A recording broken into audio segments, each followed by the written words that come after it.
Welcome to the club. Almost everyone joins at some point. If you've ever felt a pang of guilt over a wilted fern or a droopy succulent, you're definitely not alone. You bring home a beautiful plant, full of hope and excitement. You imagine it thriving in your space, adding life and color to your home. But weeks later, it's brown and droopy, and you feel guilty, maybe even a little embarrassed. But killing a plant doesn't mean you're hopeless, it means you're learning. Every plant expert has a graveyard of failed attempts, and every thriving plant is proof of lessons learned along the way. Most of us were never taught how to care for houseplants. Those perfect Instagram plants. They hide the daily work, the trial and error, and the little mistakes that happen behind the scenes. When your plant struggles, it's not failure, it's feedback. You're not born with a green or black thumb. You build skills through practice, observation, and a willingness to try again. Let's reframe. Every dead plant is a lesson, not a defeat. Did you put it in a dark corner? Water it too much, or maybe not enough? Was the pot too small, or the soil too dense? Each question brings you closer to understanding. Each mistake is data for your next try. The goal isn't perfection, it's learning what your plants need in your home, and adapting as you go. Observation and response matter more than rigid rules. Let go of guilt. You're here to start fresh, and every attempt is a step forward. This guide will give you the basics to turn things around. You'll learn how to read your plant's signals and respond with confidence. We'll cover the essentials: what plants need, how to choose the right one for your lifestyle, and how to help it thrive in your unique space. By the end, you'll feel confident and ready for a new green friend. Let's turn that black thumb green one leaf at a time. Ready? Let's begin this journey together. Before we talk about soil and water, remember, your plant is alive. It's not just a piece of decor or a background object in your home. It's a living being, quietly growing and changing every day, even if you don't always notice it. It's not a decoration. It's a living organism with needs. Like a pet, it breathes, drinks, and eats.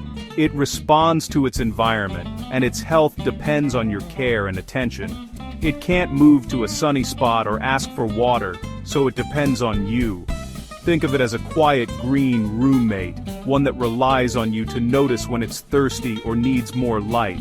Its needs change with the seasons. More water in summer, less in winter. Strict schedules don't work. Observation does. Every plant is unique, and learning to read its signals is key. Notice its leaves, stems, and soil. Respond to what you see, not just the calendar. A drooping leaf or dry soil is your plant's way of asking for help. Just as you'd adjust care for a pet, do the same for your plant. This mindset shift is the foundation of plant care. When you treat your plant as a living companion, you'll naturally become more attentive and responsive. When you see your plant as a living partner, you're halfway to success. Pay attention, respond, and you'll build a rewarding relationship that brings life and beauty into your space. Plants can't talk, but they're always communicating. Listen, observe, and you'll become a great plant parent, one who truly understands and nurtures their green friends. Every houseplant relies on 4 essentials: soil, water, light, and its pot. These are the foundation of a healthy indoor garden, no matter what type of plant you choose. If any pillar is weak, the plant struggles to survive. Soil isn't just dirt, it's the pantry, the anchor, and the bed where roots rest and feed. Different plants need different soils.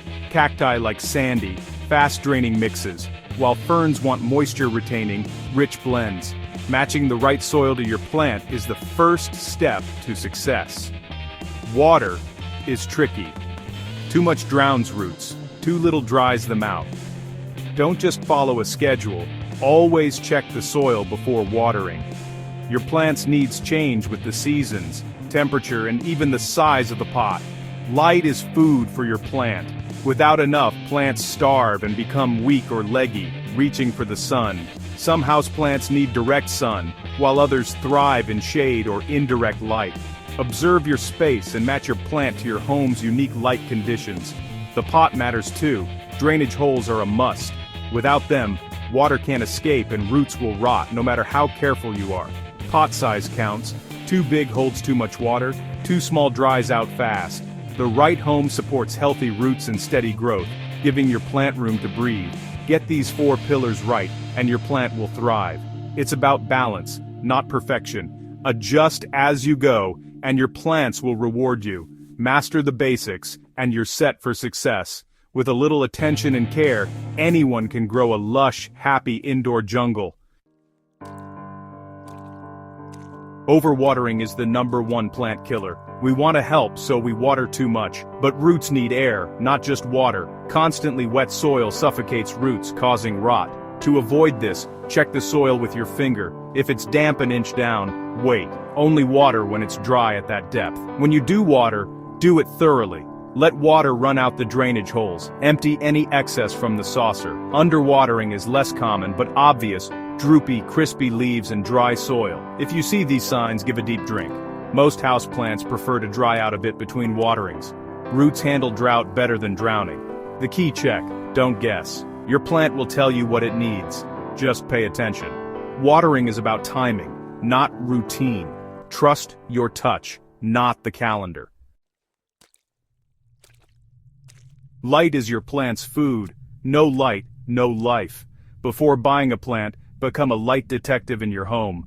Observe your windows. South-facing gets the most sun, east gets gentle morning light, west gets hot afternoon rays, north is the lowest. Note any trees or buildings that block light. Match plants to your light. Sun lovers for bright spots, low light plants for dimmer areas. Bright indirect light means a well-lit spot out of direct sunbeams. Low light isn't no light. No plant survives in a closet. Take notes on each room's light. Choose plants that fit your space, not the other way around. The right match means less struggle and more growth. Don't force a cactus into a dark corner. Assess first, then buy. Success starts with the right sunbeam. Ready to pick your first plant? Start easy. Choose forgiving plants that tolerate mistakes. The snake plant, Sansevieria, is nearly indestructible, tolerates low light, hates overwatering, and thrives on neglect. The ZZ plant, Zamioculcas zamifolia, is drought-tolerant, handles low light and needs little attention. Pothos, Epipremnum aureum, is a trailing vine that's hard to kill, adapts to many light levels and tells you when it's thirsty by drooping. These plants are great teachers. They show clear signs when they need help. Start with one of these, and you'll build confidence. Avoid fussy plants at first. Think of it as learning to cook with simple recipes. Success with easy plants encourages you to try more. Pick a plant that fits your lifestyle. Let your first plant be your guide. Plants can't talk, but their leaves tell all. Healthy plants have firm, vibrant leaves and new growth. Yellow leaves, if they're soft and soil is wet, it's overwatering. If crispy and soil is dry, it's underwatering. Lower leaves turning yellow and dropping can be normal aging. Brown, crispy edges mean dry air. Try more humidity.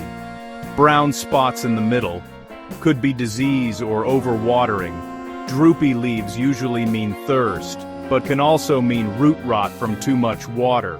Always check the soil before acting. Your plant's leaves are its language. Learn to read the signs and you'll catch problems early. Don't panic at every yellow leaf. Look for patterns. Observation is your best tool. The soil and leaves together tell the real story. Plant problems happen. Don't panic. First, isolate sick plants to protect the rest. Suspect root rot? Remove the plant, trim mushy roots, repot in fresh soil, and hold off watering for a week. Pests like spider mites or gnats. Wipe leaves, rinse with water, or use insecticidal soap or neem oil. Always follow label instructions. If a plant looks pale or isn't growing, move it to a brighter spot, gradually. Crispy edges. Try more humidity. Group plants or use a humidifier. Make one change at a time, then wait and observe. Most issues can be fixed if caught early. Quarantine, diagnose, treat, and be patient. Plants are resilient with the right care. Stay calm and troubleshoot step by step. Your plant can bounce back. Plant care is a journey, not a destination. You'll have wins and losses. Each teaches you something. Don't give up after a failure. Every plant is a lesson. Your home is unique. Observe how your plants respond. Trust your instincts and adjust as needed.